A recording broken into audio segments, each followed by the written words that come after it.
ایک بات میری ذہن میں رکھیں کہ جب آپ یہ سوچنے لگیں گے نا جی کہ لوگ مجھے کیا کہیں گے، تب آپ کس حد تک جائیں گے، یعنی کس کس کو سیٹسفائیڈ کریں گے، کس کس کو سمجھائیں گے۔ جب آپ شریعت کے حکم کے مطابق چلیں گے نا جی تو ظاہر بات ہے لوگوں نے تو آپ پر شکوہ کرنا ہے، لوگوں نے تو آپ پر اعتراض کرنا ہے، لوگوں نے تو آپ کی طرف انگلی اٹھانی ہے، لوگوں نے تو آپ کے اوپر جناب طعنہ بازی بھی کرنی ہے، آپ کے اوپر اعتراض کرنا ہے۔ اور اس دوران اگر آپ یہ سوچنا شروع کر دیں کہ بھئی میں لوگوں کو مطمئن کروں تو آپ یہ نہیں کر سکتے۔ الٹا نقصان یہ ہوگا کہ جس طریقے پر آپ چل رہے ہیں، جو شریعت کا طریقہ ہے، اس طریقے سے ہٹ جائیں گے۔ تو اس لیے سب سے پہلے چیز یہ اپنے ذہن میں ڈال دیں کہ میں نے شریعت کے طریقے پر چلنا ہے، لوگ جو مرضی کہیں۔ سمجھ آ رہی کہ نہیں؟ بھئی دیکھیں، ایک آدمی جو ہے نا جی، ایک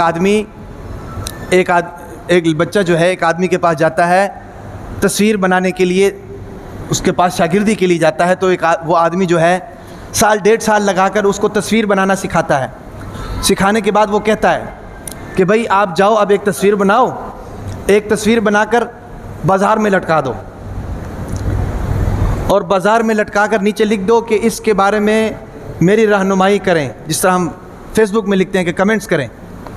تو جناب وہ تصویر بناتا ہے، بڑی خوبصورت تصویر بنا کر بازار میں لٹکا دیتا ہے۔ صبح آ کر وہ تصویر دیکھتا ہے تو تصویر نہیں ہوتی، بلکہ تصویر کے ہر جگہ پر نشان ہوتے ہیں۔ کسی نے لکھا ہوتا ہے کہ آپ نے یہ غلط کیا، کسی نے لکھا ہوتا ہے کہ آپ نے یہ غلط کیا، کسی نے لکھا ہوتا ہے آپ یہ غلط کیا۔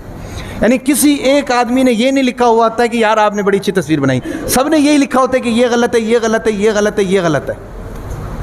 اب جناب وہ بڑا پریشان ہوتا ہے، بڑا پریشان ہو کر وہ جناب اٹھا کر اپنے استاد کے پاس لے آتا ہے کہ کہتے ہیں کہ بھئی استاد جی یہ تو مسئلہ بڑا خراب ہو گیا، تو میں نے تو 1.5 سال لگائے ہیں اور اس کے بعد صورتحال یہ ہے کہ سب نے اعتراض کیا ہے۔ استاد کہتا ہے کہ یہ بات میں نے تجھے اس لیے کہی تھی کہ میں تیری تربیت کرنا چاہتا تھا۔ اس نے کہا کہ ایک اور تصویر بناؤ، ایک اور تصویر بنا کر پھر چوراہے پر جا کر لگاؤ اور نیچے لکھو کہ اس کے اندر جو غلطی ہے اس غلطی کو صحیح کریں۔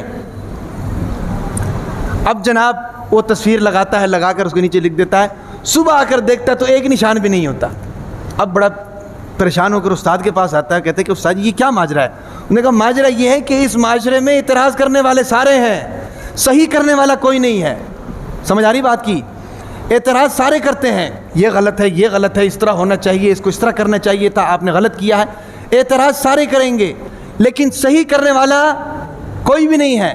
تو یہ بات آپ اپنے ذہن میں ڈالیں کہ آپ نے شریعت کے اصولوں پر چلنا ہے۔ لباس کے متعلق شریعت نے جو جو احکامات دیے ہیں ان احکامات پر عمل کرنا ہے، باقی سارے خصمہ نقصان۔ سمجھ آ رہی کہ نہیں؟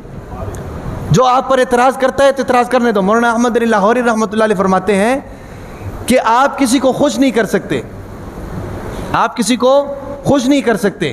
اگر آپ اپنے ران کے گوشت کا قیمہ بنا کر ہیں بھئی اپنی برادری کو کھلائیں یا اپنے رشتہ داروں کو کھلائیں یا اپنے محلے داروں کو کھلائیں، کوئی یہ نہیں کہے گا کہ یار اس نے اپنے ران کا گوشت ہمیں کھلا دیا، بلکہ الٹا یہ کہیں گے کہ کوئی کہے گا اس میں نمک کم ہے، کوئی کہے گا اس میں مرچیں زیادہ ہے۔ یہ کوئی نہیں سوچے گا کہ یار اس نے اپنے لیے ہمارے لیے اپنے گوشت کی قربانی دے دی۔ سمجھ آ رہی کہ نہیں؟ تو یہ ایسا معاشرہ ہے کہ اس معاشرے میں آپ کو اپریشیٹ کرنے والے بہت کم ہے۔ سمجھ آ رہی کہ نہیں؟ شریعت پر عمل کریں، جو بولتا ہے اس کو بولنے دیں۔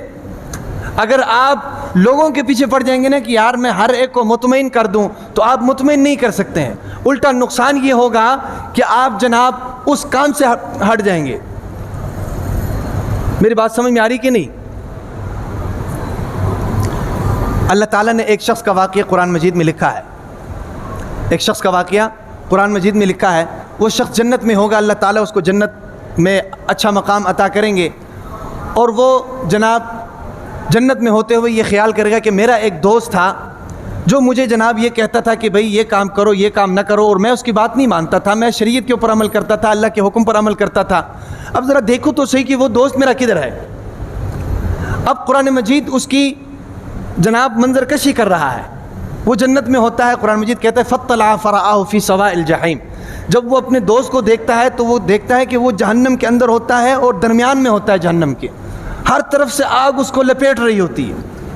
وہ دیکھتا ہے، دیکھ کے کہتا ہے انتاللہ ان کدت لتردین، کہ اللہ کی قسم اگر میں آپ کی بات میں آ جاتا تو آج میرا بھی یہی حال ہوتا. ولولا نعمت ربی لکنت من المحضرین، اگر اللہ تعالیٰ کی مہربانی نہ ہوتی، اگر میں شریعت پر عمل نہ کر رہا ہوتا، اگر اللہ تعالیٰ کی طرف سے ہدایت نہ ہوتی، اگر اللہ تعالیٰ مجھے نہ بچاتے اور میں تیرے ساتھ جناب جو تو کرتا وہی کرتا رہتا، تو جس طرح کی حالت آج تیری بنی ہوئی ہے آج میں بھی وہی کرتا. سمجھ آ رہی کہ نہیں؟ یہ اللہ تعالیٰ نے قرآن مجید کے اندر منظر کشی کی ہے. تو اس لیے یاد رکھیں، معاشرہ جو مرضی کہے، آپ نے شریعت کے حکم کے مطابق زندگی گزارنی ہے. سمجھ آ رہی؟ اور یہ بات بھی نہیں ہے کہ آپ شریعت پر عمل کریں اور معاشرہ آپ کو تان و تشنیع کا نشانہ بنائے اور جناب آپ کو کوئی فائدہ بھی نہ ہو. اس کے بہت سے فوائد ہیں. سب سے پہلا فائدہ یہ ہے کہ آپ کے اندر خود اعتمادی پیدا ہوگی. آپ کے اندر جتنا آپ کے اوپر پریشر آئے گا آپ کے اندر خود اعتمادی پیدا ہوگی. یہ بڑے بڑے علماء اکرام آپ دیکھ لیں، یا یہ جو بڑے بڑے نامور لوگ دنیا کے اندر سروائیو کرتے ہیں، جن کو تاریخ کی اوراق میں لوگوں نے لکھا ہے، ان کی ان کامیابیوں کے پیچھے یہ لوگوں کی تان و تشنیع ہے، ان لوگوں کے اعتراضات ہیں. سمجھ آ رہی کہ نہیں؟ سب سے پہلی بات یہ ہے کہ آپ کو اپنے اس فیصلے پر یقین ہو کہ یہ فیصلہ میرا شریعت کے عین مطابق ہے. سمجھ آ رہی کہ نہیں؟ اس کے بعد چاہے جناب پوری دنیا آپ کی دشمن ہو جائے، آپ کو کوئی فرق نہیں پڑنا چاہیے، آپ کو کوئی فرق نہیں پڑنا چاہیے. تو اس کا سب سے بڑا فائدہ یہ ہوگا کہ آپ کا سیلف کانفیڈنس مضبوط ہوگا، آپ کے اندر خود اعتمادی آئے گی، فیصلہ کرنے کی طاقت آپ کے اندر آئے گی. اور دوسرا سب سے بڑا فائدہ یہ ہوگا کہ اللہ تعالیٰ آپ اللہ تعالیٰ کے قریب ہو جائیں گے، آپ اللہ تعالیٰ کے قریب ہو جائیں گے. یاد رکھیں، جب بھی ایک مسلمان کا دل شریعت پر عمل کرنے کی وجہ سے ٹوٹتا ہے، اللہ تعالیٰ کے قریب ہو جاتا ہے، اللہ تعالیٰ کے قریب ہو جاتا ہے. یا میں اللہ کے حکم پر عمل کر رہا ہوں، ہاں بھئی، اس حکم پر عمل کرنے کی وجہ سے لوگ مجھے تان و تشنیع کا نشانہ بنا رہے ہیں، جس کی وجہ سے میرا دل ٹوٹ رہا ہے، تو ظاہر بات ہے اللہ تعالیٰ کا قرب حاصل ہوگا، کیونکہ کر تو اللہ تعالیٰ کے لیے رہا ہوں، ہاں بھئی، اللہ کی ذات کے لیے کر رہا ہوں کہ اللہ تعالیٰ خوش ہو جائے. تو دوسرا بڑا فائدہ یہ ہوگا. اور تیسرا بڑا فائدہ کیا ہوگا؟ جتنے لوگ آپ کی برائی کریں گے ان تمام لوگوں کی نیکیاں آپ کے کھاتے میں آئیں گی اور آپ کے گناہ ان کے کھاتے میں چلے جائیں گے. اس لیے میں اکثر لوگوں سے کہتا ہوں کہ یار کسی کی برائی نہ کیا کرو، کسی کی برائی نہ کیا کرو. ہم لوگ جناب سیاستدانوں کی برائیاں کرتے ہیں، گالیاں دیتے ہیں. میں تو کبھی کبھی سوچ کر پریشان ہو جاتا ہوں کہیں سیاستدان اللہ کے ولی نہ ہو جائے. 14 کروڑ لوگ جو ہیں سیاستدانوں کو گالیاں دیتے ہیں، کہیں سیاستدان اللہ کے ولی نہ بن جائے. ظاہر بات ہے اتنے لوگ ان کو گالیاں دیتے ہیں، ان کی غیبت کرتے ہیں، چلو وہ ان کا عمل ان کے ساتھ ہے جو کرتے ہیں، لیکن 24 کروڑ لوگ پاکستانی جب ان کو گالی دیتے ہیں، کتنے لوگوں کی نیکیاں ان کے کھاتے میں جاتی ہوں گی، ہے بھئی، ان کے گناہ کتنے لوگوں کے کھاتے میں جاتے ہوں گے. اس لیے عملی طور پر کام کریں بجائے ایک دوسرے کو گالی نکالنے کے. سمجھ آ رہی کہ نہیں؟ اختلاف رائے ہر جگہ ہوتی ہے، اختلاف رائے سے کوئی چیز بھی جناب پاک نہیں. اختلاف رائے ہر جگہ ہوتی ہے. اختلاف رائے کا مقصد یہی ہوتا ہے کہ کسی طریقے سے صحیح فیصلے تک پہنچ جائے. جب اختلاف رائے دشمنی میں بدل جاتی ہے نا، ہمارے یہاں یہ صورتحال ہے، میں مسلم لیگ نون کا ہوں تو تین نہیں چھٹاں گا، میں پی ٹی آئی کا ہوں تو تجھے نہیں چھوڑوں گا، جناب بھائی کا دشمن، رشتہ داریاں ٹوٹ گئیں. یہ ہماری کمعقلی ہے، بے وقوفی ہے. یاد رکھیں بے وقوفی. یہی سیاستدان کل ایک پیج پر ہوں گے. بھائی یہ سیاست کرتے اس لیے ہیں اپنے مفاد کی خاطر. سمجھ آ رہی کہ نہیں؟ تو ان کی وجہ سے آپ اپنے آپ میں دشمنی کیوں پیدا کرتے ہیں؟ آپ کیوں مشتوں کے گربان ہوتے ہیں؟ یہ لوگ آپ کو بے وقوف بناتے ہیں، ہیں بھائی. تو اس لیے ان چیزوں سے اپنے آپ کو روکے رکھیں. تو میں یہ بات کر رہا تھا کہ لباس کے متعلق جو ہم لوگ یہ سمجھتے ہیں کہ شریعت کے کوئی احکامات لباس کے متعلق نہیں ہے، یہ ہماری غلط فہمی ہے. لباس کے متعلق شریعت کے احکامات موجود ہیں. 4 اصول اللہ تعالیٰ نے لباس کے متعلق بتا دیے ہیں، اور ان اصول کے متعلق انشاءاللہ اگلے جمعے بات ہوگی. اللہ تبارک و تعالیٰ عمل کی توفیق عطا فرمائے.